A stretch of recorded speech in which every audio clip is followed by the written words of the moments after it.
Welcome, everyone. Thank you so much for joining us.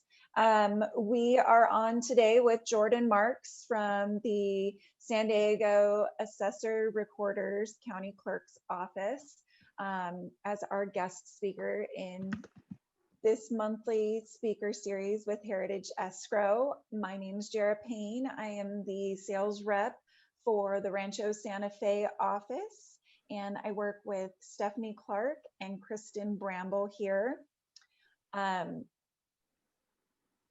We have the wonderful John Curry. He's the newest addition to our team. John, do you want to say something? Sure. Hi, everyone. My name is John, as Jared said. I'm the sales executive at the Balboa Park office. We're led here by our branch manager, Donna Hamilton, and we also have Gianna Pino doing residential and commercial escrows. And then lastly, we have Debbie Howe, who handles the bulk escrows for our office. And just a side note, for anybody that has any questions, put them down in the chat and we'll make sure we read them off to Jordan.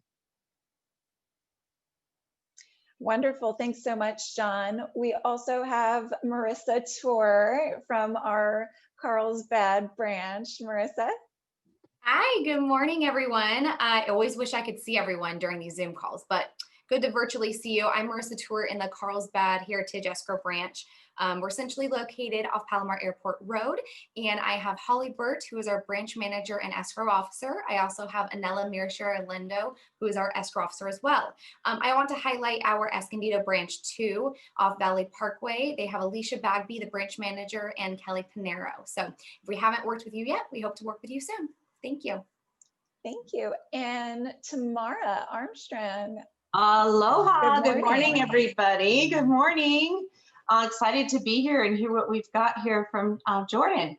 I'm Tamara Armstrong. For those of you I don't work with yet, I hope to soon. And thanks for coming on this morning. My name is Tamara again, and I'm from the Heritage Escrow Branch in Temecula.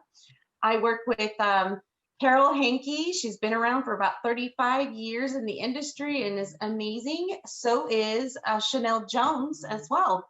Also want to highlight our Irvine office, where we have Janet Tilbury, and she is also our branch manager there in Irvine. And we have Holly Jezik and Tara Vo. And Tara, I've had the pleasure of working with. She's awesome. So I'm sure everybody there is wonderful. But thanks for joining us this morning, guys. Thank you so much. And again, our guest speaker, Jordan Marks. Hi, good morning. Good morning, everybody. How are you doing today? Well, I just want to let you know, I have the pleasure of bringing some guests on with me. In the background, you might hear my puppy Max, my 1-year-old toddler, David. He's my sidekick who likes to hit the keyboard every once in a while. And also, I actually have the Chief Deputy Assessor, Jeff Olson. So my nanny got COVID, and so we're on lockdown having fun at home from home today.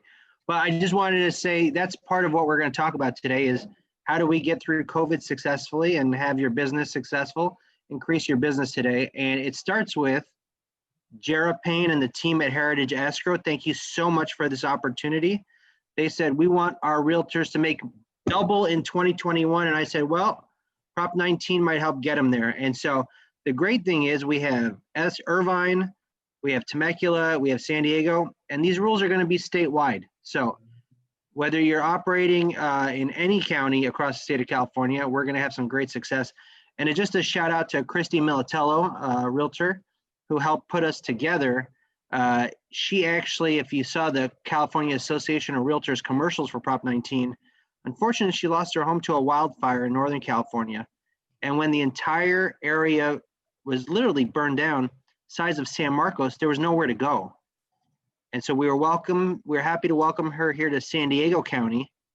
And we actually had to adopt some rules to accept fire victims and transfer their bases. But you know what? Prop 19 now made it statewide. And that's thanks to the help of realtors like Christy Miltello. So Jeff, I think is on with us. I can't see him, but we're going to try to bring him on so he can say hi. He is a 30-year professional. He is the chief chief assessor, and he's saying no formalities for him, but literally he's the best. And I'll tell you, he's as taxpayer friendly as it comes.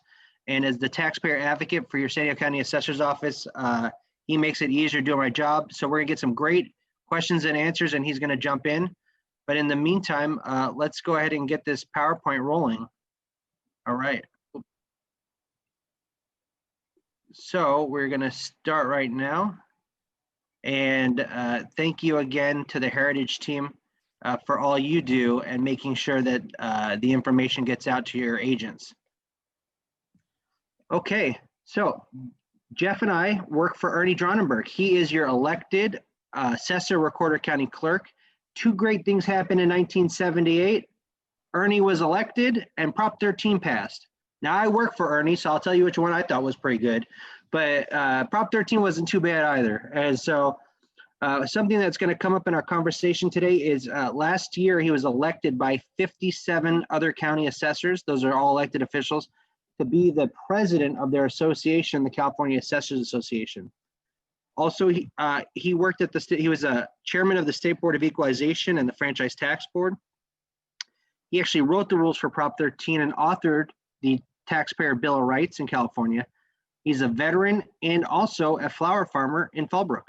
So he's a small business owner just like you. And that's the way our office thinks. How do we be customer service, taxpayer friendly to small businesses? We're here to make it easier for you to close your deals. Part of it, what he did in California is protect taxpayers. And he said, if I'm protecting taxpayers when I come to San Diego, and when he was elected assessor, he said, I need to create an office that does the same.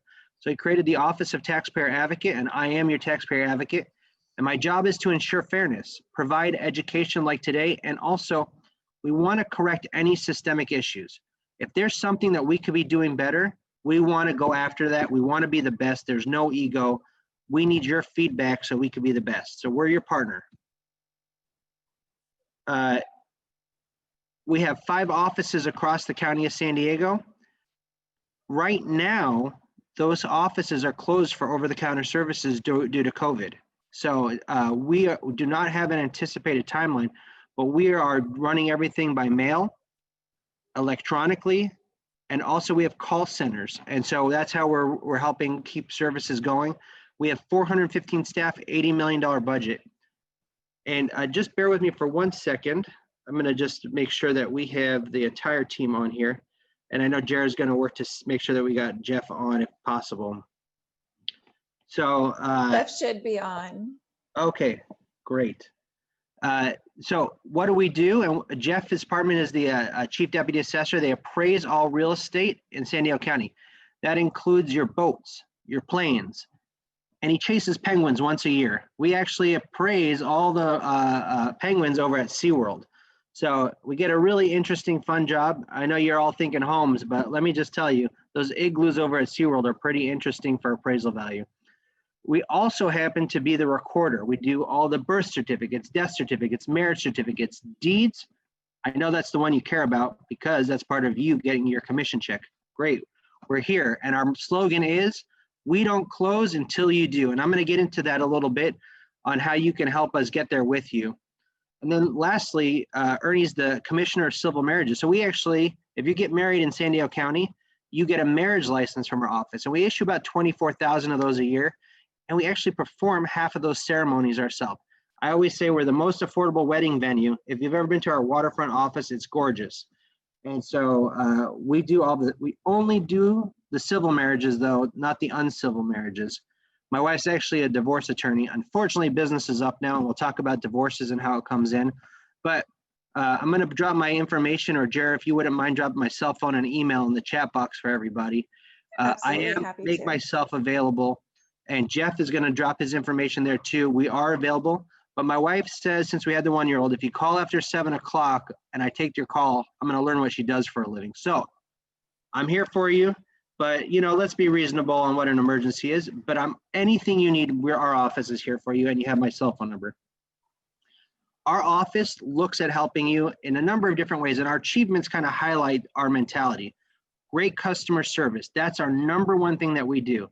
We actually get customer service feedback cards from you, and we have a 98.2 positive rating. We're looking for that 1.8%. We call every person that puts a comment in that's negative. We work with them and we get their issue resolved. actually, a lot of you appreciate Yelp. It could be good for business or bad for business. Well, we're in the government business, so we don't really have a Yelp page for our business, but somebody created one and gosh, we got 4.5 stars. We think that's a pretty good comment on our business. 2, we're financial stewards. We return over $3 million back annually to the county from our budget. That goes back to public safety, other services. We try to be efficient the same way we process your documents. We extended our office hours to meet you. And honestly, we're really happy with number 4. We've been pushing more of our services online, not only because it uses less paper. We saved 1 million pieces of printing paper last year. That's good for our budget and for the environment. But also with our online services, we've been able to continue a lot of services during COVID that may not have been there before. And that's where we want to see you, online versus inline. And lastly, we're reducing fees. This isn't a lot of money, but we actually found that we were overcharging taxpayers. We did a study that says when you get a document like let's say a property report, you're paying $2 for every page. We found that we should only be charging $2 for the first page and 5 cents for each additional page. That's what our cost was. And so, look, is $1.95 going to make or break your bank? No, but you know what? If every part of government did that, a lot of $1.95s add up, and that's more money in your pocket. And it's your money, and that's what you deserve. So that's the way we do business. If you think we could be doing better at it, let us know. We're on board as a partner. So 2020, wow, refi rates were just fantastic, right? A lot of business coming through, a lot of recordings. Our annual recording average is 600,000 to 700,000 instruments a year. Last year, we almost hit 1 million. We're at 992,803. We are busy. And you can imagine as COVID has impacted your offices, right? One administrator gets it and then you're wiped out. We have been dealing with that. Now, strategically, we've been placing our folks in different branches, working from home, and you have not seen a skip in our business. You have been closing on time, and we close same day. Other counties like LA, 3-day recordings. And I know some of you are familiar with that. San Diego, we tell you if you're in by a certain time, we record same day. The one thing we did do is we changed our time from 4 p.m. to 3 p.m. because our folks needed to get home before 9 o'clock. It was just fair to our staff. They're working overtime and they're working weekends to make sure that we're getting those instruments processed and getting you what you need. Those are your fictitious business names, your birth certificates, your death certificates, and most of all, your closing documents of that deed recording, right? Because then the commission check hits. So we like that. Work with us, account for that. Right now, we haven't seen any interruptions in service, but I'll tell you with the spike of COVID, we're just monitoring it and we're planning to make sure that you don't ever see a service interruption. But if you could try to get that in a day earlier, it's in the best interest for everybody. So just wanted to let you know about that one change on our recording and are still maintaining our commitment. We don't close until you do. You get it in before 3 p.m., we're not going home until your deal closes. And kind of a quick example of that was the shutdown. And I know everybody's worried about shutdowns. In March, the governor ordered the shutdown in every county. 58 counties were ordered to stop marriage services. 57 counties shut down, 1 stayed open, that was San Diego County. We commandeered the snack shop outside our building. We moved all of our printing services out there. And before they knew it, the 1,700 couples that were expecting their weddings to be canceled, they were rebooked into what we now call the marriage hut. It's not like Pizza Hut, but it's the marriage hut. It's, we say happiness begins here. And so that's kind of the creative thinking that we've been doing during COVID to make sure that there's no service interruption. And that's the quality of work that we do, that we bring to you as a partner. All right, let's jump into Prop 19. Oh, wait, let's start with Prop 13 because everything in California is based on Prop 13 property tax rules. So I'm gonna make you smarter than 99% of the people out there. Prop 13 is an agreement when it was passed in 1978 between you and the government that says, I can afford and I commit to paying 1% of the assessed value of property taxes. And that can go up 2% per year. So that 1%, that base year, that's what we're gonna be talking about today. That is usually based on the purchase price. So for example, if John in an open market transaction sells to Marissa his home and she pays $100,000, that is what we call the base year value, $100,000. And guess what? Next year, it can go up to 2%. So it would go to $102,000. for tax purposes, or 1%, $20 increase. That's Prop 13 in a nutshell. Here it is visually, so you can kind of get it. Again, if you buy your home for $450,000, that black line is your Prop 13 locked in increase. If it wasn't Prop 13 and it went to that top of that market loop at $600,000, your property taxes would have increased $1,500 in 1 year. And I know this is not something that is unfamiliar. I mean, the market's been crazy, but you know what makes the market great is that people know what their property taxes are going to be. It's predictable, it's affordable and budgetable, because that $1,500 might not be something someone can afford the next year. So that's how Prop 13 works. Now, some voters came along and said, well, what if the market goes down? Prop 13 didn't account for that. They passed Prop 8. Prop 8 is that little red loop there. The market drops. We saw that in 2007, unfortunately, right? When that did that, our office went out and we reduced 300,000 homeowners' property taxes, dropped the value. But as the market comes back, it can quickly return, but never to exceed that Prop 13 cap. That's where that star is. So even if the market shoots back up again, right? So God, those people that bought homes in 2010 that saw their homes almost double now, those property taxes are locked in at that 2010 base year value, not the market value of today. So that's what makes our housing market affordable. Okay, you're smarter than everybody. You know Prop 13, you know Prop 10, but where do you find your client's property tax assessed value on the bill? Now this is where we start the conversation. If you go to the Treasurer Tax Collector's website online, sdttc.com, you can Google it. It's in Google, I promise. You can go ahead and pull the APN from the home, look up the property tax bill, and right there on the bill, it's going to tell you what the property tax assessed value is. That's the number that you're going to start from. That's the base of what they're paying now. So on a $252,993 bill, you're paying about $2,500 based on that 1%. If the property is worth $1 million, they're still paying $2,500, not the $10,000. So that's where you're starting at when you're working these calculations.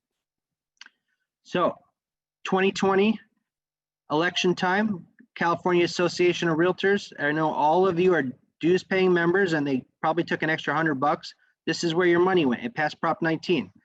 The home protection for seniors, severely disabled, families, wildfire victims, natural disasters, and unicorns and lollipops. Oh, sorry, that's what the extra part in. But basically, it's helping everybody, right? Well, we're going to talk about what that actually looks like right now. Prop 19 on the parent-to-child transfer portion and on property tax portion impacted 4 primary areas. Okay, the parent-to-child transfer, the senior exclusion from reassessment. Those are the 2 we're going to talk about today. And there's 2 other areas we're not going to talk about, but I want you to know about, because if you think about it in a conversation and you have a question, guess what you're going to do? Call our office. We're going to help walk you through it. Don't worry. We're here for you. The other 2 are Prop 110. Those are severely and permanently disabled claimants.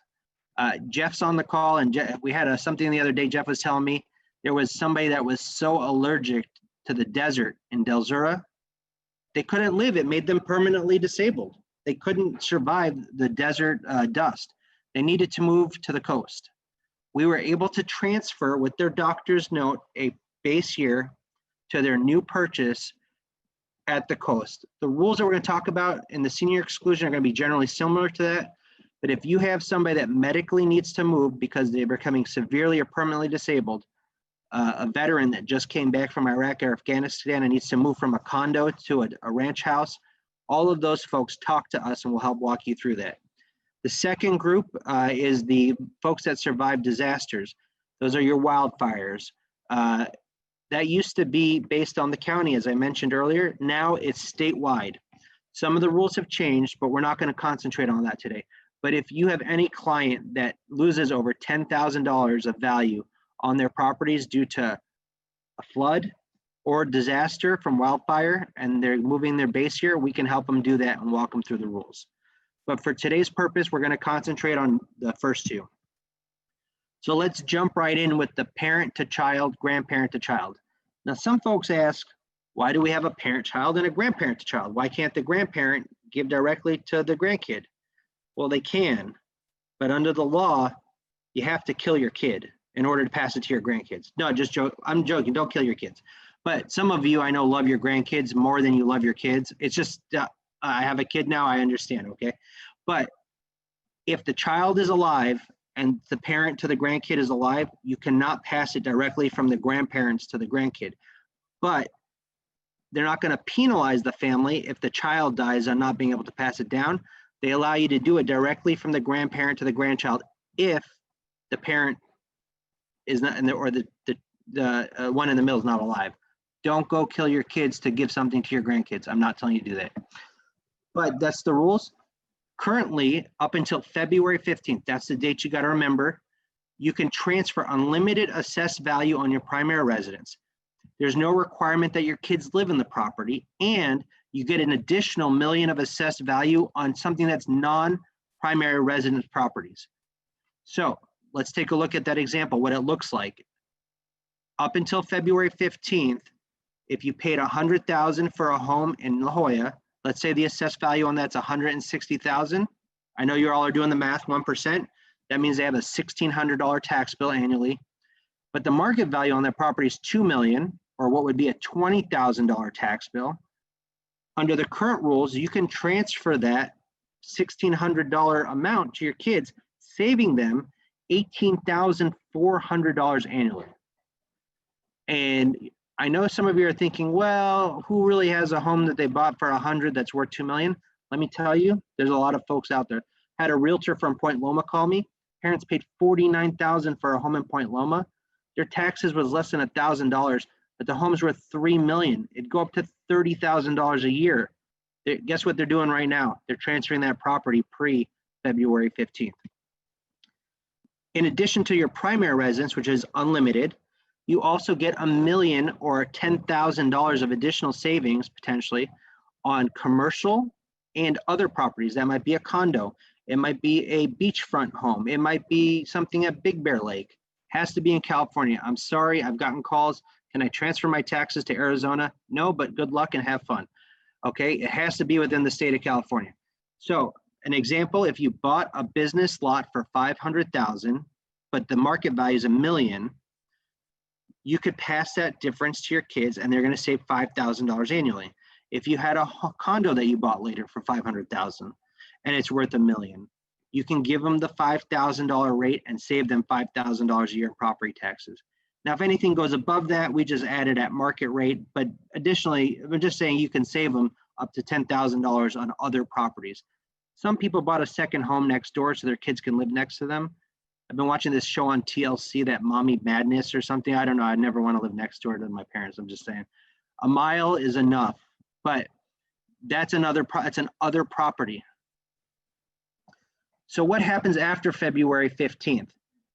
Now you get a cap placed on the primary residence. Now you must live in the property. And so it has to become the kid's primary residence. You don't get additional $1 million, that's gone. And you have to file for your homeowner's exemption within 1 year and qualify. So anybody know who this guy is? The dude, Jeff Bridges? He was the primary example of why we needed to close what they call the loophole. The dude turns out to live in a Malibu, up in the Boo, and his parents gave him a really low tax rate on a really nice home in the Boo on the beach, and he was renting it out. So they wanted to close that loophole and say the intention is really for families to have kids move into the home. So now it's a requirement. So the dude must abide. Here's the example of what this looks like. So if you paid $100,000 for that same home in La Jolla, assessed value is $1,600, or the tax bill is $1,600, and the market value is $2 million. You add that assessed value, remember where I showed you it was on the bill, to the million. Jordan, the bottom of your screen is cutting off a little bit. Well, is that better? No, it cuts off, like we can only see half of now tax bill is. Okay, so I'll verbally walk through it, and I Perfect. apologize. Let me see if I can stop sharing, and then I'm going to reshare. Let's see if I can bring it back up again. The dude must abide. We want to get you the full. Is that better? It's Thumbs still up? cutting off. It's still cutting off on Okay. my screen. So if you could just read it. Yeah, you'll listen to my beautiful voice and I'll walk you through it. Don't worry, we're not going to make it too hard. I went to law school. Hey, Jordan, I'll pop in. Sorry to interrupt. I changed my view at the top to 50% and it's still large enough to see it. And you can see the full screen. I don't know if that will work for everybody, but just trying to offer a solution. Great. So if you guys want to try it, let me know. I went to law school, so I'm not good at IT and I'm not good at math. So I'm going to keep it really simple for you. Okay, I promise. Okay, so anyway, here we go. We're at 160,000 of assessed value, right? That's that $1,600 tax bill. You add it to that $1 million, so that's 1.16, and you subtract it from the market value. Okay, that's the math formula, easy. That will create an excess of 840,000 of assessed value. You add that to the current assessed value. I know, I made it easy. It equals 1 million. So the new tax bill is going to be 10,000. So that's a total tax increase of $8,400. And so that's the difference if you transfer the property pre-February 15th. Remember, you get to keep the $1,600 bill versus after February 15th on one of these, you know, really historically low property taxes. It could be a significant increase of $8,400 in taxes a year. So where does this come in to helping you and your clients? And let me just see, because they're also going to lose that additional $1 million of other properties, condo, second home, commercial property, all of that is wiped out. So if they have that, we want to talk to them. Well, here's why it's good for you and your business to be talking to them. One, it's good karma to help people save money. I try to do it all the time. I sleep really well at night. But two, for your business, if you're talking to a family about this now and they need to consult their IRS professional, everything we're talking about is property tax oriented. There's an IRS component. You need to talk to your IRS professional. It's hard to move families and properties. But what you're doing are two things. One, either you're going to save them a lot of money and they're going to love you. And what does that mean? Referrals. Or they're going to use your business. Or two, they're not going to get there before February 15th, unfortunately. And I was meeting with Jeff, our chief deputy assessor, and we think 60% of the deals that would have been transferred down parent to child are no longer going to be transferred. People aren't going to want to pay that really expensive bill, and they're not going to want to move into the home. They're going to sell the property. So you're either setting yourself up for a sale or you're getting some really good karma and goodwill with your clients. And also you're engaging in the conversation with, guess who? The kids. That's your next client. So make sure you're taking advantage of educating them on this tax saving, wealth building opportunity now. And it could be a business building wealth opportunity for you in the future. That's why you want to engage in this discussion. So we're going to take questions at the end, if you don't mind. Also, I want to give you an example of what we're really going to see in the market on the primary residence. Here's a home that was bought for $300,000 in 1990 in University City. The assessed value today is $420,000 or $4,200, right? We think that if they went and bought a $1.3 million home, completely feasible, when you add the million to the 420,000, that's more than the 1.3 million purchase price. That means that they're going to transfer over the bill that they had before. We think most homes in the market are going to be in a place where they don't see a tremendous tax increase.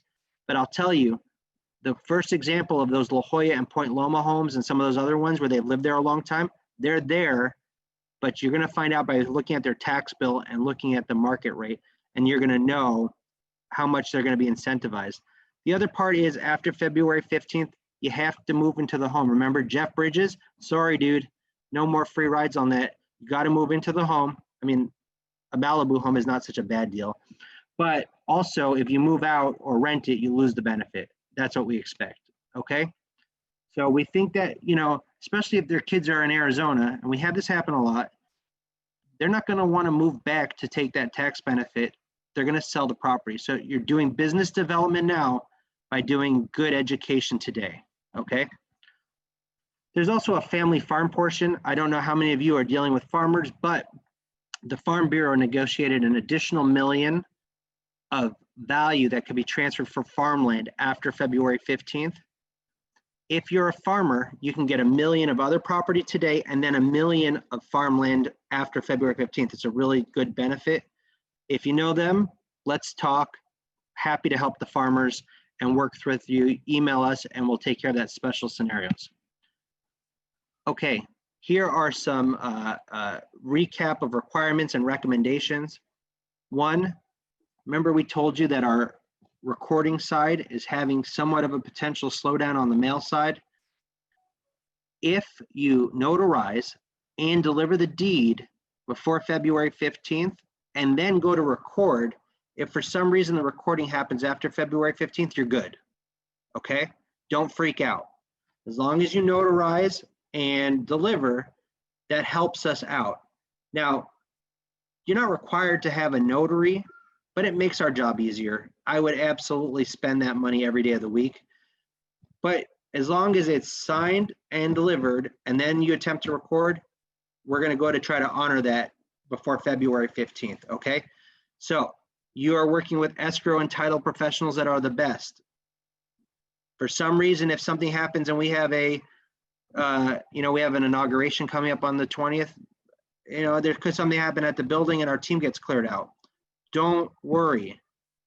Sign, notarize, deliver, and you're going to be in good stead, okay? But we're going to work as hard to record you on time. Jeff and his team is not looking to penalize you. We're here to help you, okay? So, 2, February 15th, after February 15th, you have 1 year to get the homeowner's exemption. I'm going to walk you through that and something cool about our office. Or you have to have the disabled veterans exemption. I'll walk through that in a little bit too. After February 15th, you also have to file what's called a Prop 58 parent-to-child transfer form. So those are the two things. Prop 58 parent-to-child transfer, or the grandparent, it's a different form, but it's the same deal, okay? And the homeowner's exemption. Those are the two requirements, okay? Here's something of a tip. If you have clients that they had a parent sign on the property in order to meet the funding requirement, right? You've seen that happen. It's quite common. Young couple, parents sign on. A lot of those, the parents actually took ownership in the property. Have them transfer their parents off the property now. They get to use that $1 million of other assessed value. So have them do that now so they won't be penalized and reassessed, okay? Because after February 15th, that goes away. We're gonna work with folks as much as possible, but if your parents signed on to take over half your property to get you funding, they gotta get off, you wanna get them off now, otherwise you get a 50% reassessment later, okay? Lastly, and most important, we are property tax professionals.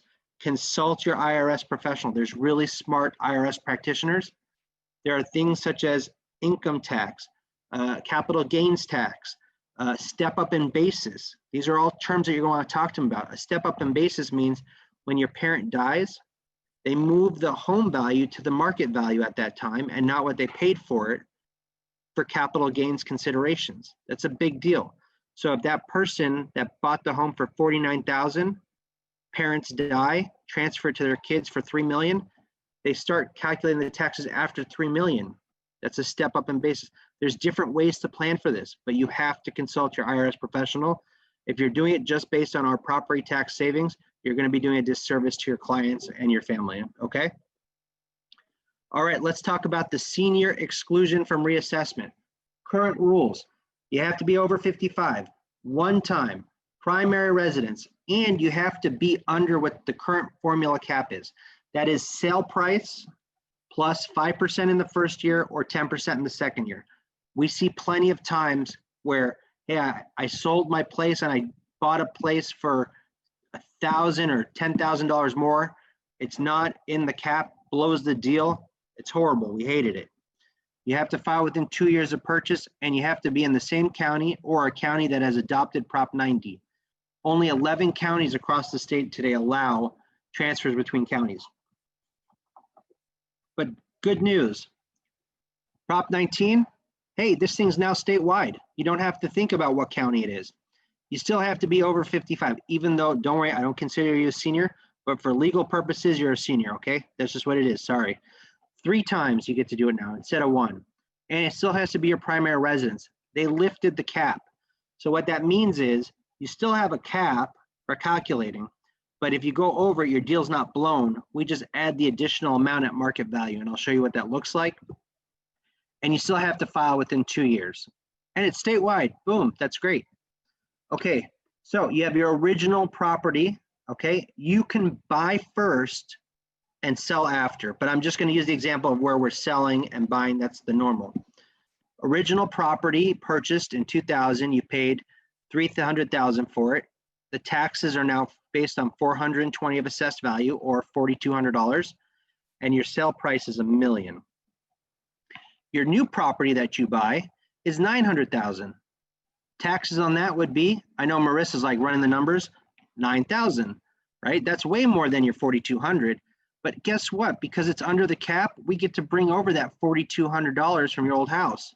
We're saving, boom, $4,800 a year. And for seniors, not all of you are over 50 at 55, but I'm talking about the 75-year-olds, okay? For them, saving $5,000 a year could be a lot of money, okay? Retired teachers, we are in a retirement time. Let me tell you, the county is seeing record high retirements. We're seeing it across, you know, hey, this COVID thing got weird, I'm out, boom. We are seeing record high retirement. This is a lot of people out there in the market, but they don't want to move because they don't want their taxes going up. Well, you just saved them $4,800. And you got them into a better place where they want to be at their current place in life, right? They're no longer in that 5-bedroom, 3-bath house. They're like, hey, I want a 2-bedroom, 1-bath, but I want to be closer to the beach. That's what you can do here. Here's another example. After April 1st, okay, where you're going above the cap. Again, you got that same property, sold it for $1 million, your taxes are $4,200. You bought a new place for $1.2 million. What's your taxes on that? $12,000. That's a big jump from $4,200. Well, now you get to bring the $4,200 over, but only to a certain degree, to the cap. So you take that cap, which is your sale price, $1 million. You deduct it from your purchase price, which is 1.2. The difference is $200,000. So we take that $200,000 of assessed value and we add it to your old one, blend it together in the blender, and boom, you got a $6,200 tax bill, which is still a $5,800 savings had you gone and just bought the property with no benefit, okay? That's the benefit of the senior transfer exclusion. I want to make some reminders on this. If the home is, and we get these questions, okay, so I have some clients in the middle of a transaction right now. It's January and they just sold. If they buy after April 1st, they get the Prop 19 rules. At least the transaction is not complete until you have a buy or sell or sell and buy. When you have 2 transactions, that's a complete transaction. So if half of it is done after April 1st, you qualify. But somebody called me the other day and they're like, my client wants to move to San Bernardino. It qualifies because they currently use the Prop 90 rules. And I said, well, what are they selling the property for? They're selling it for $1 million. What are they buying their property for? $900,000. Great, go ahead and do the deal. It's going to qualify under the current rules. Don't wait till Prop 19. Okay, so there are deals that are still going to get there, but if it wouldn't qualify after April 1st, it should qualify for that cap reason, okay? So another thing is if any portion of the property is used for a commercial purpose, it changes the percentage will transfer. So Tamara there is like, I got a home and I got an ADU garage and I've been renting it out for $1,500 a month. Great.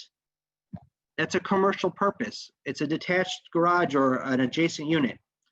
We're going to take that square footage and we're going to look at your lease and say, okay, you've given them half a yard and 2 parking spaces. We're just going to calculate that square footage from your total property.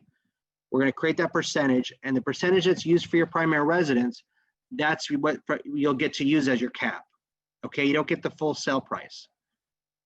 But now let's say Jara's like, well, I don't have a garage I converted, but I have a room I rent out in my home. Look, we're not coming after your room. But if you have something that you're using for a commercial purpose, okay, I don't know what you're growing, but if we see it listed on the MLS or on Google that you got a whole shop going from your backyard, okay, well, we're going to cut out that piece that's not used for primary residence. Are we showing up with measuring tape and are we trying to nickel and dime? No, but we're going to talk to you about it if you have a question. But generally, we try to look at the things that just say this percentage. We already know how big your garage is from we're not showing up at your doorstep with a measuring tape, okay? Now, remember I told you my wife's a divorce attorney? Let me tell you about COVID. It made people sick of a lot of things, and some people didn't like their spouses that they got stuck with. It's interesting, but there's a lot of divorces out there right now. Well, so as your divorces happen, it used to be under the old rules, and it will change after April 1st, that only one of you got to transfer the base year. Now, because there's 3 times allotted, and we track this by social security number, each of you are going to get a chance to transfer that out. Now, some of the rules I want to say is, remember I mentioned Ernie is the California Assessors Association president? The legislation, the initiative passed, but the state hasn't passed legislation defining everything. We are actively engaging to make sure that they have the most taxpayer-friendly interpretation of the initiative. We're working with CAR and we're working with the State Board of Equalization. Ernie is talking to the California Speaker's Office, the Senate leadership. We're working on legislation. We got 70 pages of, wow, we didn't expect that this could happen or that could happen. Rules matter, right? So everything we're telling you is based on Jeff's 30 years of brain knowledge of what we saw happen in the past, of what we expect to happen in the future. So we feel pretty good about it, but there's a lot of undefined scenarios. So in a divorce, should each person that's divorced get 3 new chances, or should it just be 3 for the total couple? That's going to be defined, but we think at the very minimum, 3 will be allotted to the couple so each person can take it to their new property because they're divorced and they don't want to live together. Okay, great. If you had a parent-child transfer and you passed it on to your kids, you can't do a senior transfer afterwards, but you can do a senior transfer and then do a parent-to-child transfer. So remember that your kids have to move into the property.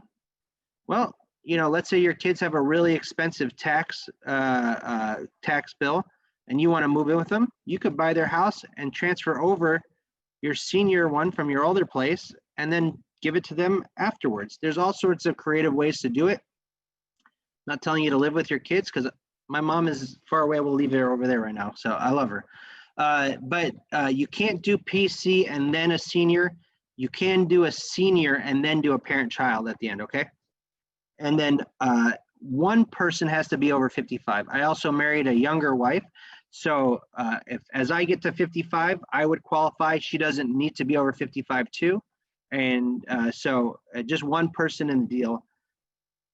And this is the greatest part about Prop 19. It's 2 deals. You have to buy and you have to sell. You have to sell and you have to buy. This is a double down. And I'm not, some of you are really good. You're doing the deal from both sides because you're showing one of the properties that you were listing too. That could be 3 commission checks. Great, Prop 19. It's a great way to start talking to your clients about this opportunity. And we think it's going to free up a lot of housing stock because guess what? Open up a home, right? You might be able to sell their home and then help them buy a home. That's 2 deals, more in the market, great opportunity for move-up families. This is the beauty of Prop 19. I'm just going to jump into a couple of other things that are going to tie back to some of the requirements, but this one happens to be COVID relief. In the residential market, we haven't seen a drop in the market. I mean, we just got listed as one of the hottest markets, tremendous increases on residential, but commercial has not been that. And so as of January 1st, it's called the lien date. It's a date we use a value to place on your property taxes.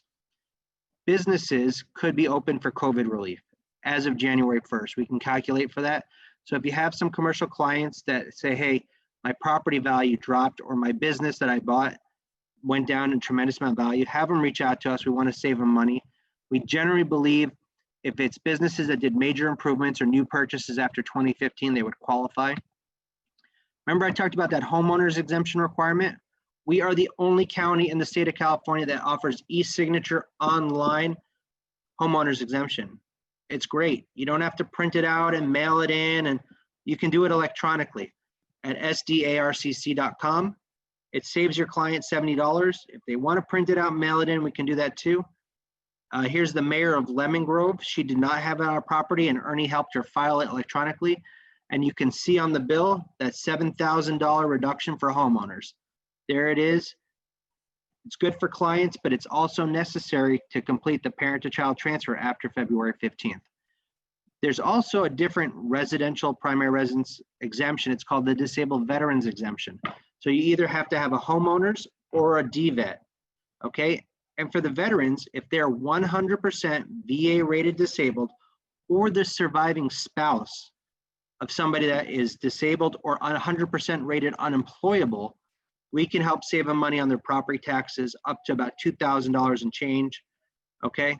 Send them to our office. We make it really easy. We're really proud. About 2018, we actually said, we looked at our program and said, you know, we could do a better job educating veterans on this benefit. And we teamed up with the Realtors Associations. We teamed up with a lot of different groups.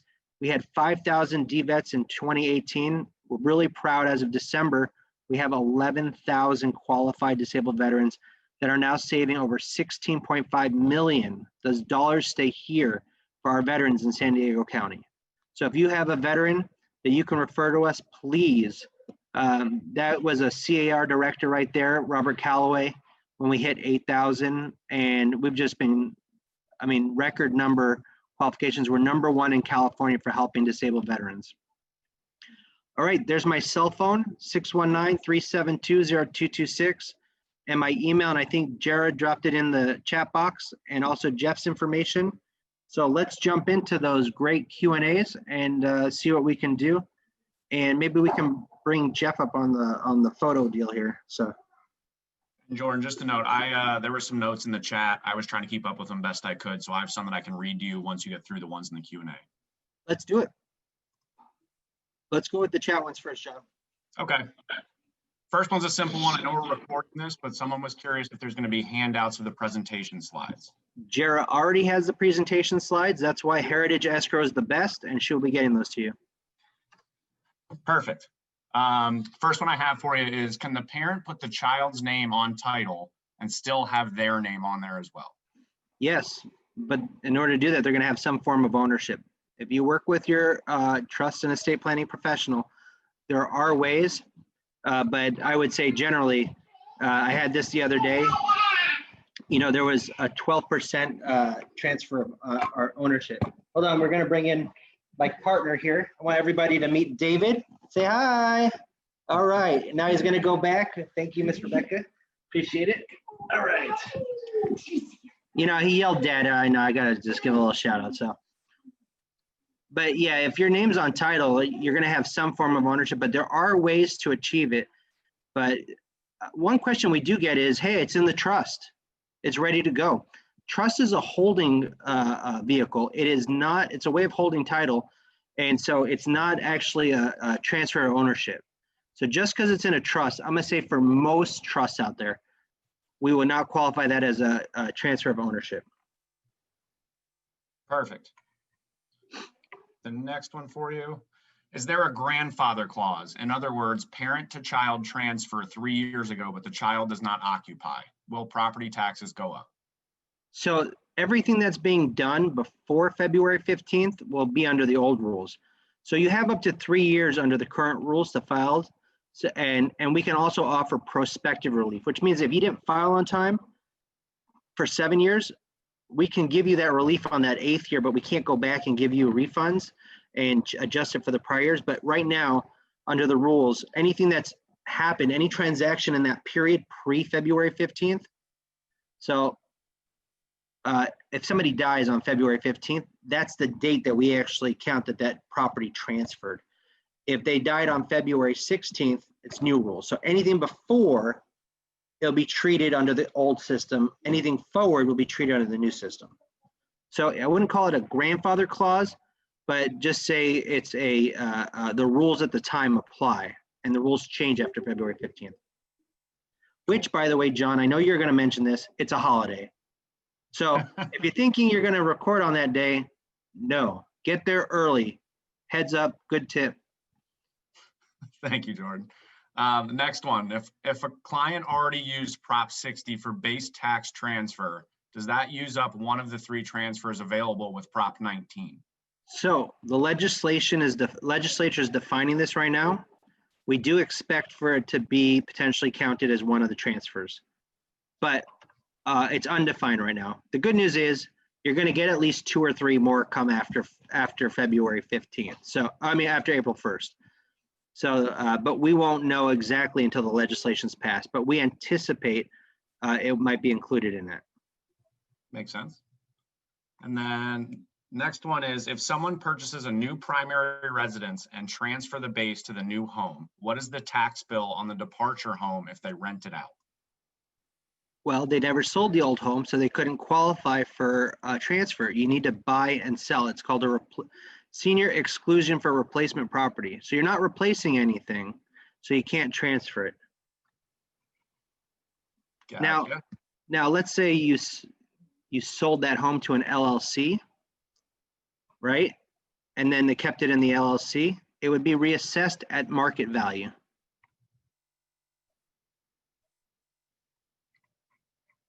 And then the last one I have is, need to know how long Mello-Roos has to be paid and how to assess what it costs to pay off.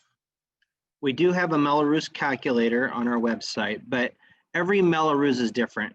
It's an agreement by the community to leverage an additional bonds and indebtedness on the area. So if you want to look up your particular Mello-Roos, we can help you with that, and I can help you look up the length on that time. But generically, it's going to vary based on the Mello-Roos district and the application. Okay. I want to mention LLCs though, actually, since we brought that up. Some folks keep their properties in an LLC and they want to do a parent to child transfer. You can't. An LLC doesn't have a child. But if you as husband and wife or husband as partners bought a property and transferred it into an LLC, you can transfer it out of the LLC to you as individuals and then pass it down to your kids and then have them put it in the LLC. But there are ways to move things in and out of different holding vehicles like an LLC or a business without being reassessed. And that's one of them. There's nuances in it. Call our office, ask us, and we'll tell you whether that's reassessable. And I know many of you have had interactions with various levels of government. I'm going to tell you a tip that applies to whoever you're dealing with in government. Unless you have it in writing, it doesn't count. So we'll put it in writing. We're happy to do that because we want to protect you with the advice that we give you. Cool. Thank you, Jordan. That's all I have from the chat, but there have been a bunch added to the Q&A for now. Okay. I'll start with the first one. Many of my clients have inherited second homes from their parents. Not sure if a parent to child trust has protected their tax base so far, but what is the status of the property tax on those inherited properties? So again, if you inherited properties from your parents, a second home, and they filed the parent to child transfer, guess what? You got that low tax base. And we see this. And in order for you to protect to give that home to your kids, you have to transfer that before February 15th. Otherwise, right, second homes are not qualify after February 15th. The next question I got is, would farming include groves and vineyards if they are working? Yes, it has to be a family farm, but we can work with you to help. Again, if you own the farm in an LLC, LLCs are not human beings with childs, right? There's no children to pass it to that they may have adopted, or by the way, adoptions have to be adopted before 18. Stepchildren count just the same as regular children, as long as you're still married. But as long as it's a family farm and we can work with them, yes, those would qualify. Great. Next one we got is the Veterans Bill to save on taxes statewide too? And they're asking because they are in Riverside County. Yes, absolutely. And if you need a contact in Riverside, we refer over a lot of cases. Some folks will file for Riverside homes in San Diego County by accident. You know, you don't buy a home to be a tax professional. We'll refer that over to Riverside. And we've been working with them to help them with their DVET program, but it is statewide in the Constitution. I heard another dad yell. Do you want to check with him quick? No, it's okay. Okay. He's doing his Count Dracula imitation. I'm sure we'd all love to see that too. He's doing how many deals you're going to make after this presentation. 1, 2, 3, 4. Okay. I like it. The next question is, can a parent transfer their tax base from current property they plan to sell to new purchase of property that they are buying with a son that they will both live in together? Yes. So the answer is one person on the deal has to be over 55 to do the senior transfer. So you can, and we actually had somebody do that. Parents sold their home in Long Beach, bought it for like $400,000. they're paying like $6,000 in taxes and it's worth $2 million. They came down and bought a $2 million home with their kids and they moved into the back casita. They got to take full advantage of the senior transfer, and guess what they did afterwards? A parent to child. So now they gave their kids a $4,200 tax bill on a $2 million property, saving them $16,000 a year. I see a question that just popped up from Buffy about an 80% disabled veteran. We don't do it based on percentages, some states do, but I tell you what we have done. We've rethought the way that we communicate with the veterans. We used to just send a, you're not 100% sorry, you don't qualify letter. And we said, you know what, we could do better. We actually have a department at the county that helps veterans with their appeals on their VA rating. You know, as you have an injury and you get older, it gets worse, and so the ratings go up. We helped a dozen veterans appeal their VA rating and qualify for 100%. So send them in to me, Buffy, and we can see if we can help them with the other county team and then get them qualified. They get a lot of benefits when they get 100%, including $3,000 a month for their service. I mean, it really takes a lot and really sad cases, unfortunately. Sorry, John, back to you. No, all good. I'm glad you caught that one. The next one we have in the Q&A is, can the parent transfer title to 4 children and take advantage of pre-Prop 19? The answer is yes. Now, I'm going to tell you what we see quite often is where parents give to 4 kids. Each of them get 25% fee simple, but we have what's called the parent to child transfer. We don't have the sibling to sibling transfer. So then one sibling's like, I'm going to be the one that lives in the house, and they buy out the other 3 siblings. Guess what happens to that 75%? Reassessed.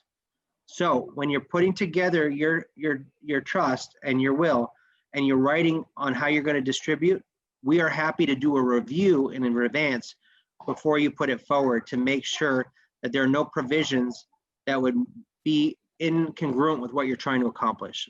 We're happy to look at that in advance and help you out. But generally, if you have one kid that wants the house, talk to them all and then put other assets aside, or say that they have to buy out their siblings, but just have that transfer to one child, okay?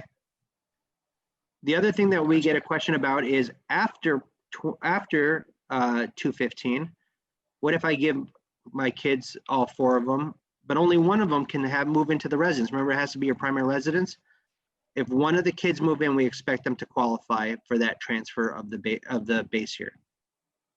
Okay, so remember, before, you don't have to live in the property, so you can give it, doesn't matter if you're in or not.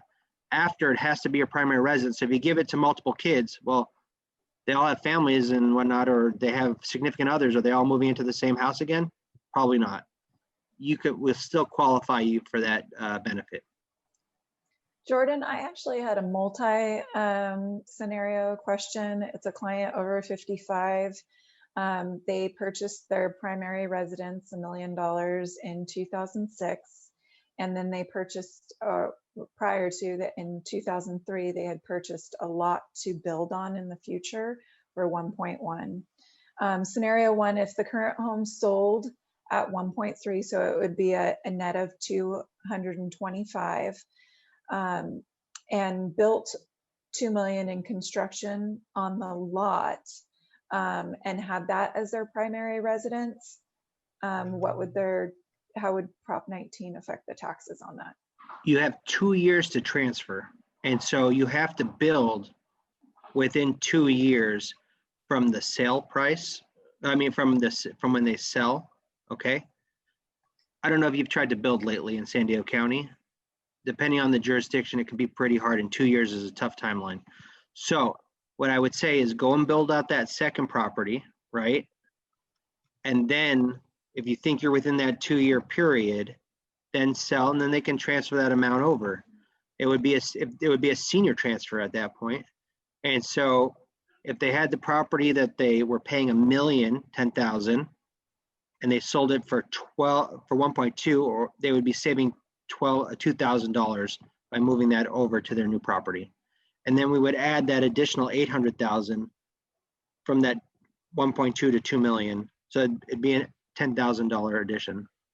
It would save them $2,000 essentially to do that. So now scenario 2, I think you already answered. What would happen tax-wise if the current home wasn't sold and they rented it out? That would not qualify because they wouldn't be replacing it, correct? Right, that's right. You need to replace something. So there needs to be two parts of the transaction. So if they had an LLC that bought that out, then that They would be can transfer it to, reassessed. they can, oh yeah, if they had an LLC that bought it out, it would be reassessed at market. Okay. And then scenario 3, if they sell, they net the 225 and then purchase just a $3 million home. Obviously the cap is gone now if they were to do it after February 15th. They could, and they would save $2,000 again by transferring it over. Okay, great. There was a couple more, John. Did you check the chat? There was a couple more that popped in. Yeah, I tried to weed some out because some were also in the Q&A. The next one I saw in the chat that I didn't see in the Q&A was would putting children in trust keep the tax rate low so it won't do a big jump? The answer is no. Putting it in a trust is merely another way of holding property. You need to actually have a change of ownership. Great. Next one in the chat that I saw is my client sold her home of 40 years, plans on buying in the near future and wants to take her tax basis.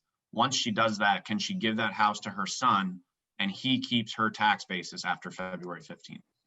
So again, I'm thinking I'm hearing this right. She sold her home, she's going to buy a new one, and then she wants to transfer that basis to her son. Great, you can do all that. And then the last one in the chat I have is what about a veteran who is disabled? Just make sure you do. Just make sure you remember you have 2 years to buy and sell. So if she just sold, better get on that market. Sorry, John. No, all good, man. The next one in the chat and the last one as of right now is what about a veteran who is disabled by another job? You know what? That's a VA rating question. So it depends if they had some sort of rating on file already. But here's the deal: don't overthink it. Say, hey, you know what? You may qualify. Talk to this guy, and he can help you out. Send him my way. Let's see what we could do. You never know the specifics of somebody's transaction or life or disability until you dig into it, right? How many great escrow officers have been like, oh yeah, this is what you told, oh no, that's not what you told me. Oh no, that's different. Oh yeah, this is a whole different ballgame, right? So just send them over and we'll dive into this together. And much like Heritage, I'll help you through it. Perfect. Great. Is a home office considered like a rented ADU? The answer is no. That's like that home, you know, that one room. Don't worry about it. We're not coming in. You know, think about it this way. We look at the MLS and Google. Do you ever list like my home office was here on the MLS? No, but you say there could be a fourth room that could be a home office. You know, that's not going to be considered commercial. Now, if you have an art studio in your office, that's a separate company. And, you know, I'm just think about how if you have a lease on it, then that we're going to consider that commercial use property. And by the way, it's at the time of sale. So let's say you rented your garage, right? Rebecca Tamara, she's got her garage ADU. And let's say 2 months before you decide you want to sell, you're like, you know what? I'm just going to turn it back into an extra room. I'm going to make it a play area, billiards room, whatever. Then you know what? At that point, it's not commercially used. So everything we look at is at the time of sale. Even primary residence, we look at it, where's your primary residence at the time of sale?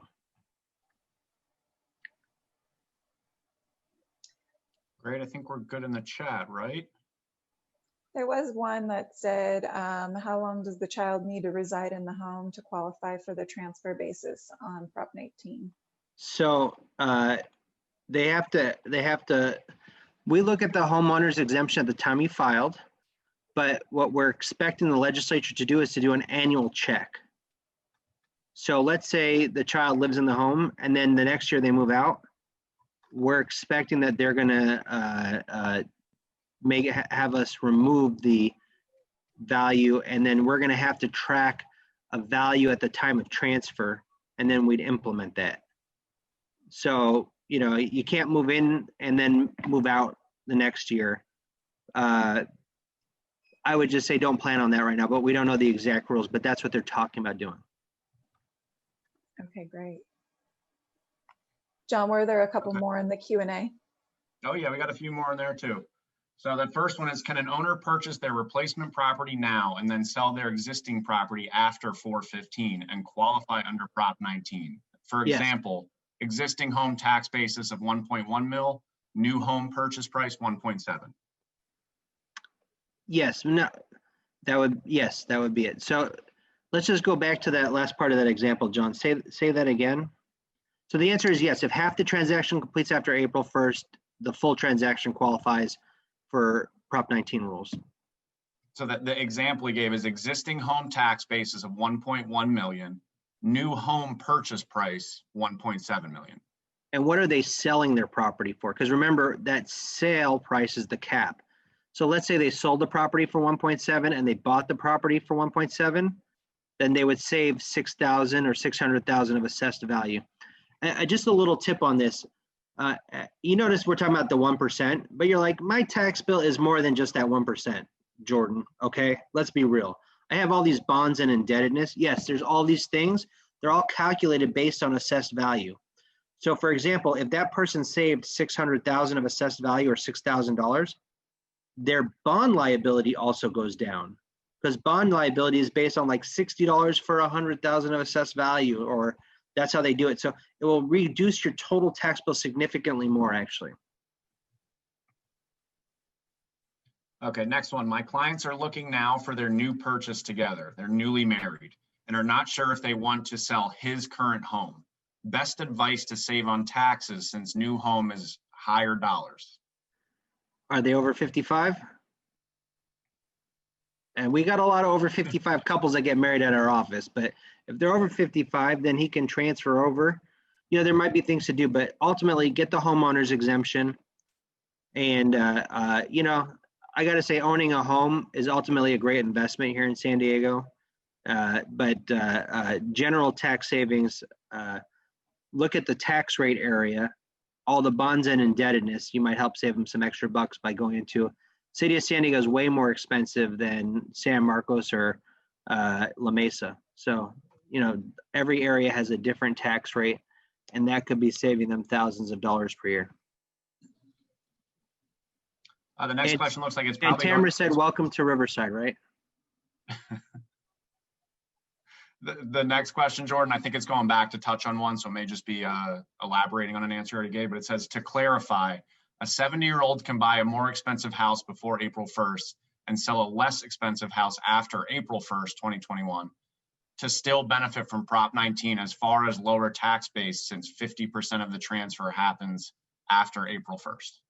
It's not 50% of the transfer, it's the transaction, right? You need two, you need to replace something, but yes, that would qualify. Okay. I hope that answers your question, Holly. You can buy first and then sell later. Absolutely.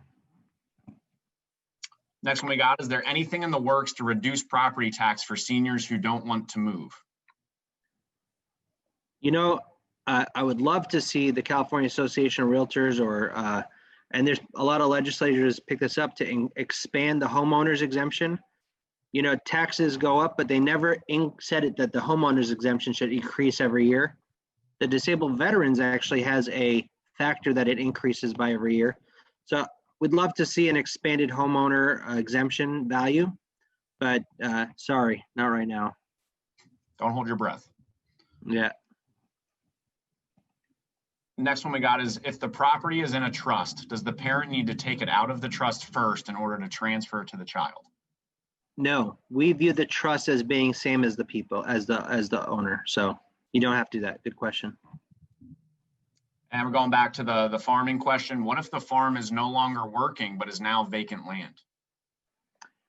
We're going to have to look at it and see, you know, there's a lot of nuances in the farming portion, but it's at the time of transfer. So maybe plant some seeds and let's see what sort of wine we can get in the next couple of months. Tamara's in Temecula. She can teach you how to grow a vineyard real fast out there. Okay, got that one good. Next one we got is, how are property owners currently under Mills Act treated when selling and buying a new property? So Mills Act is based on the lower of three calculations. We actually have a Mills Act calculation, we have a market value calculation and we have a Prop 13 calculation, and you get the lower of 3. So it wouldn't transfer, but you get the Prop 13 value that we have on record. So most of the time, the Prop 13 value is the lowest, but you'd have to call our office, and our Mills Act folks would walk you through what your Prop 13 is, and we can help you with that. Gotcha. Okay, here's a good one. It says, I doubt it, but if I bought my current primary residence 2.5 years ago and am selling my previous primary residence, same 2.5 years, is there any 55 plus transfer savings? Well, remember you have 2 years to file. So if you didn't file within 2 years, unfortunately, you lose that opportunity. Well, he didn't sound like he had high hopes for it, so. But congratulations, I hope you have a new place that you really like. Okay, next one. Wasn't sure if home can be transferred to more than one child, and did any of children need to live there to inherit the tax base? After February 15th, yes, at least one of them. Before February 15th, none of them are required to live in the property, and they can turn it into a rental. You want to make them rich as Jeff Bridges. I love the Big Lebowski references. Oh yeah, you know, we do the marriages at the county, and I get to see all sorts of folks that go online and get certified as a church to do a marriage of their friends. And my favorite was the Church of Dudism. They actually have like an online church, and like it's all these Big Lebowski references on this person's marriage certificate, and I'm like, that's what you want, White Russians and the dude. There you go. You know, you gotta show up just like him, right? I might be a nihilist. I don't know. Yeah. The next one's short. Just says, how is residency verified? So we look at a couple of things. That's a good question. We generally look at your driver's license, where you're registered to vote. Those are things that help us in questions where there's discrepancies. But for the most part, it's where you tell us you reside on the day of, at the time of filing. Cool. So IRS has some 2-year requirements to get residency. We don't have that for the county or the state. Gotcha. The next one I got is a client built a second home in San Diego intending to retire there, but her husband never retired and is still in LA. Can the San Diego home be transferred to child or children? And would the LA home they still live in qualify for a senior exclusion from reassessment if they later move to a different home? Yes, before February 15th, they should transfer that property to their children if it has a low tax base and benefit to their kids. Again, work that out with your IRS professional. It may be worth it for them to purchase it at some, there's a way to do it with the family. But yes, I would do that. After February 15th, they can't transfer that basis of that other property.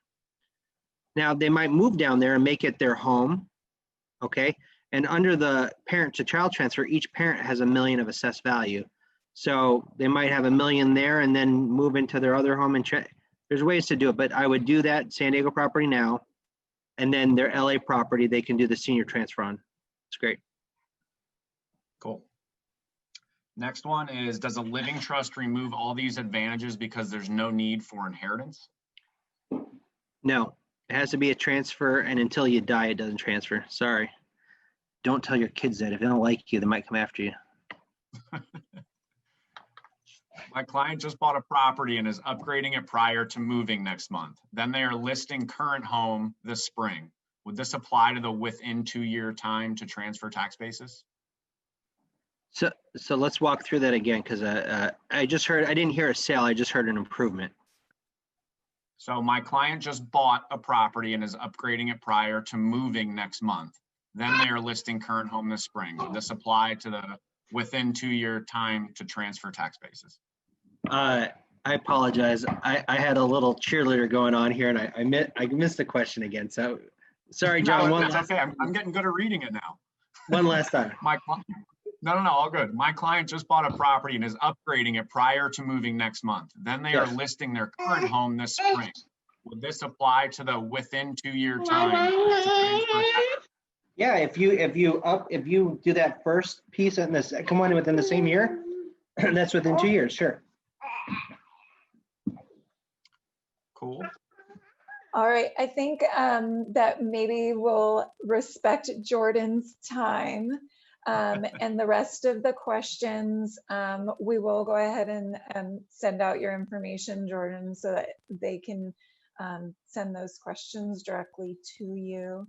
We thank you so much for educating us on all of this and answering our questions. We thank all of you agents for joining us. Please remember Heritage is here for all of your escrow needs, and we want to work with you. This is recorded, so if you want a copy of it, please reach out to your local sales rep and they'll get a copy of it. And also reach out to us. We want to be a part of your team and build your business, add value to you. So reach out to us and we will work with you on ways that we can help you. We would love the opportunity to earn your business if we're not already working with you. And thank you again. We hope you all have a wonderful day. Thanks, Jordan. Thank you, Jordan. That was great.